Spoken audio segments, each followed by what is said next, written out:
There are many different types of sequels that get developed for a variety of different mediums. While not every sequel is all that successful or all that memorable, we still have those sequels that come around every once in a while that stick with us for many years to come. These are the type of sequels that really change up the way we look at certain franchises, going in different directions and providing us with some amazing entertainment that really stick with us for a very long time after we've done actually experiencing them. We have such iconic classics that are sequels such as Aliens, Terminator 2, The Empire Strikes Back, Godfather Part 2, Too Fast, Too Furious. These are amazing sequels that are beloved around the entire world. And then we have Super Mario Land 2, 6 golden coins.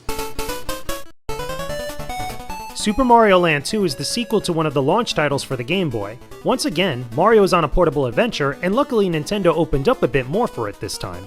However, we're still not in the Mushroom Kingdom, but instead on Mario's private island called Mario Land. I learned all of this after looking up info in the official Mario Encyclopedia and cross-referencing it with some info that I found on the Mario Wiki. I had to be very sure about this. Anyway, despite that, this game still goes all in, giving Mario a fresh new look and introducing new characters into the Mario universe that become pretty major later on. So what's the story here? Super Mario Land 2 follows up right after the previous game, with Mario returning to Mario Land after his adventures in Sarasa Land. However, while he was away, an intruder took over his castle and placed a magic spell on all the inhabitants of Mario Land. The intruder turns out to be Wario, a childhood friend of Mario that grew very jealous over the years and plotted his revenge, succeeding in stealing Mario's castle and taking over everything.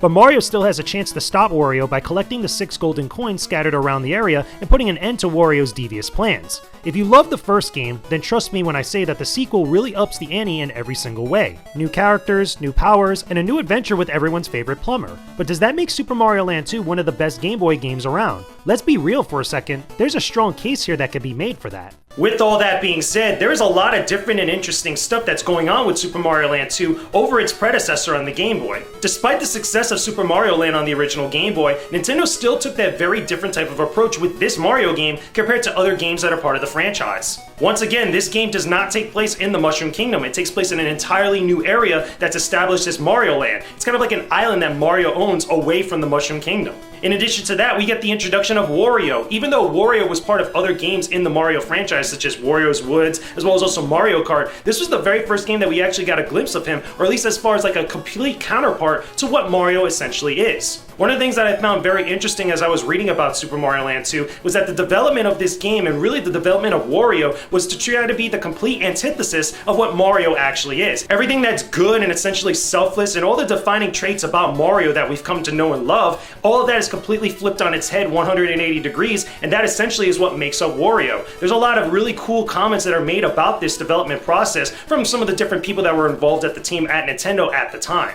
In addition to that, I really do have to comment on the music of this game. I really like the music of Super Mario Land 2. It has that whimsical, kind of like fun, kiddie, cartoony type of vibe for it, but it's very complex compared to the stuff that we got in the original Super Mario Land. My favorite theme out of the entire game, and you kind of hear it in various different points, like in certain levels, is the first theme that you listen to that's part of that like mushroom house that you first visit before you go to other places on the world map. I found that theme to be the definitive theme for Super Mario Land 2 6 golden coins compared to all the other music that I heard around, which is basically derivatives of the same type of melody or main theme. Anybody that's played this game knows that distinctive sound and knows that distinctive series of musical notes that just immediately just sticks out to you as Super Mario Land 2. And that's actually pretty cool, especially for a game that's not only just iconic with an iconic franchise and iconic mascot, but just a well-designed game that you can just dive into and it just immediately kind of just sticks to you. To me, that's actually pretty damn cool. Now, the other thing I do want to comment on is the visuals. This is very different than the original Super Mario Land. Just Mario is bigger as a sprite, all the different types of like backgrounds and stuff is a little bit more complex, there's a lot more detail, a lot of the different designs for certain enemies feel like there is a little bit more thought put into them, they're a little bit more elaborate, and there's much more breathing room to play with the design of these characters, as opposed to just sticking with an 8-bit aesthetic.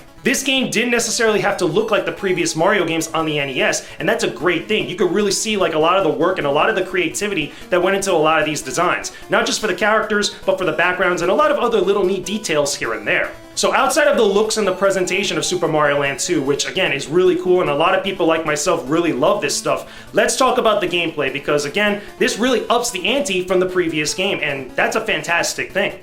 Super Mario Land 2 is different in many ways from its predecessor. On the surface, this is still a Mario game with all the platforming, power-ups, and coin collecting that you'd expect, but it's given a fresh coat of paint and built upon further with new abilities and challenges. Mario can still collect mushrooms and fire flowers to power up, but he could also find carrots that let him sprout the rabbit ears on his head. These allow him to glide across gaps and speed his way through each level, which is also very useful against most bosses. The stages are also a bit different in this game, allowing you to backtrack and explore a little bit more this time around. You can take on any area within Mario Land in any order, but you'll have to complete each stage and boss battle within each one of them in order to gather the 6 golden coins and open up the entrance to Wario's castle.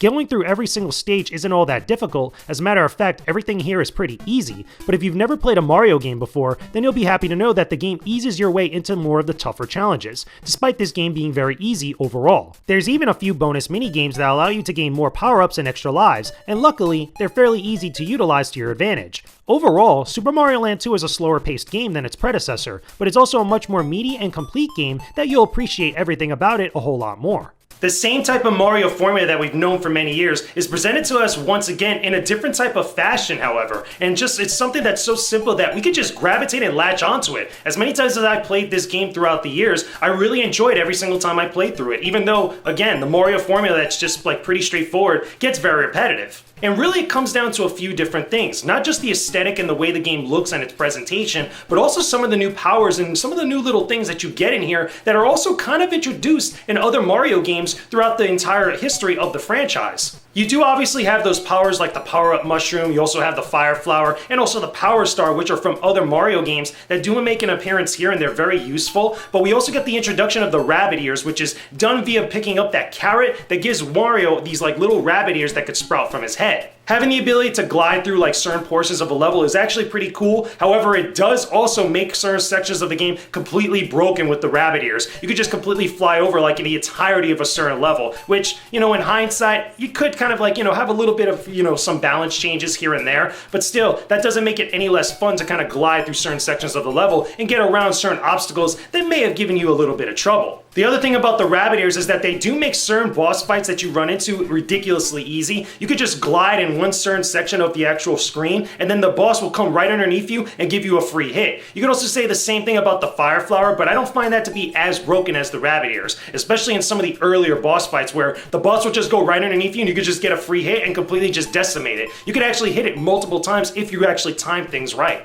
Aside from all of this, you do have the bonus mini-games, which are very simple and not as elaborate compared to other Mario games, and I would even argue they're on the same type of level of simplicity as the previous Super Mario Land game, but they are very rewarding if you decide to engage with them. You could get new power-ups, and you could also get a ridiculous amount of lives, depending on the amount of coins that you pick up. This is the first Mario game that I can at least remember where you actually use a lot of the coins that you gather. You could get 999 coins throughout the entirety of all the different levels to explore, and go back to these mini-games and get like 99 lives, if not even more. It's like absolutely insane. I thought that was actually pretty cool and it actually gave me a reason to go for those extra coins scattered throughout the levels. Now, what about the levels themselves? I find that a lot of the different stages that you visit in Super Mario Land 2 are a little bit much more creative than previous Mario games. Not only just with the themes that they have, but just some of the different areas that you go to and the placement of the enemies, and just like some of the things you could do as you're going around these different platforming challenges. I find them to be a little bit more creative than the previous Mario games coming out before this game. Obviously more so than the previous Super Mario Land, but even I would argue in certain sections better than Super Mario World, or even better than the original Super Mario Bros. I know that might be heretical to actually say, but again, really go back and look at some of these stages.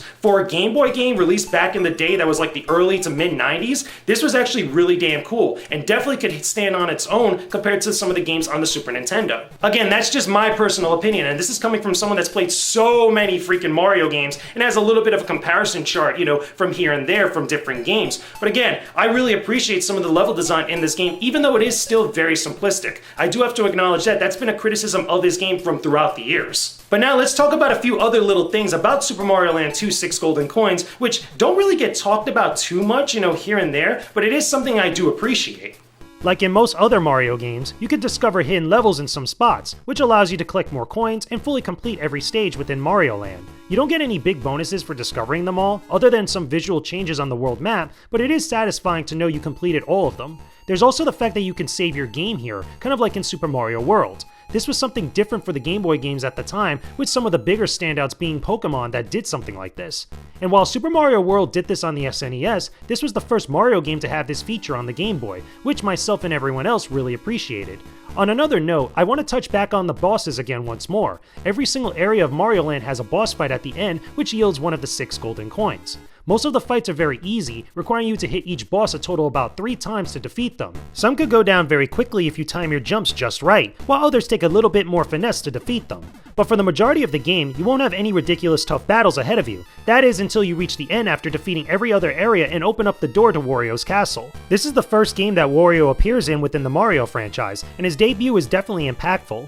The battle with Wario isn't tough, the more challenging part is everything else beforehand. This section of the game could get a little annoying when you lose a life and have to go all the way back to the start of the castle, which could get very repetitive. You might find yourself trying and trying again, but eventually you'll overcome it all and kick Wario right out of his castle. The reason why I mentioned these things is because not many other Game Boy titles at the time were really doing something similar. Things like saving your game, or at least, getting like extra hidden levels that you could discover in various different places were really like a novelty thing. It was something that I very much appreciated coming from Super Mario Land 1 and playing many other games on various different platforms where saving your game was a feature that was like something really cool, especially playing on the Super Nintendo or the Sega Genesis. That type of stuff to have on a portable gaming system or a portable game with you was actually really freaking cool. And another thing, like I mentioned before, is the boss fights, especially when you get to the castle after collecting all 6 golden coins and you finally get to face Wario in the final battle. I feel like there's a huge difficulty spike here, even though essentially these platform challenges are still easy in some way. They're not like ridiculously difficult on like Ninja Gaiden levels, but they are definitely a step up above the rest of the entire game. Not only was it a brand new Mario character that was just, impacting this story, but just a lot of the platforming challenges, every time you died in one specific area, you had to go all the way back to the beginning and actually retry that entire section.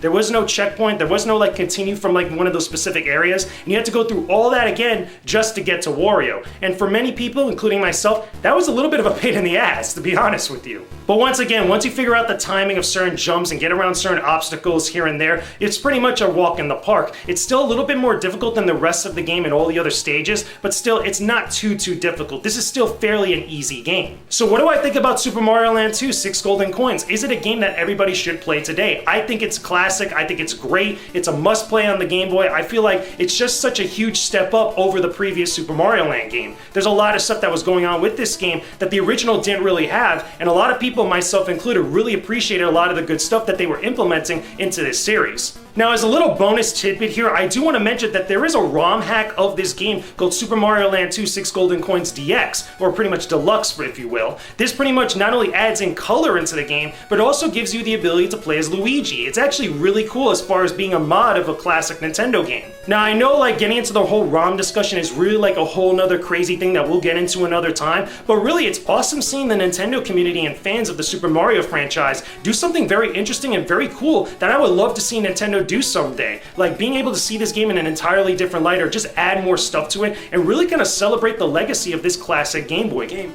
If you haven't really checked it out, I highly suggest you look it up. It's actually something really cool. Like, I had a really good comparison of it. It's like what they did with Link's Awakening DX, but also implementing certain stuff from Super Mario World. And to me, I think that's just freaking awesome. Anyway, there you go, guys. That's my thoughts on Super Mario Land 2 6 Golden Coins. A classic Game Boy game I feel like everybody should play if you're getting into the Game Boy, if you just want to experience some of the cool stuff that was on that platform. Definitely check it out when you can. I know you could probably pick up this game on the eShop for Nintendo Switch or even Nintendo 3DS. Again, this is a game that I feel like everybody should experience, especially if you're just curious about the Mario franchise. This is something that was a standout at the time. Granted, there was other Mario games going on at the time, but this one is still pretty damn cool. But those are just my thoughts about Super Mario Land 2 6 Golden Coins. Let me know what you guys think about it in the comments section down below. Tell me, do you guys enjoy the Mario franchise? Do you enjoy Mario on Game Boy? Do you enjoy Mario Land 2 6 Golden Coins? What are your opinions about Wario? Put it in the comments section down below. And of course, as always, don't forget to leave a like on this video and subscribe to my YouTube channel for more videos just like this one.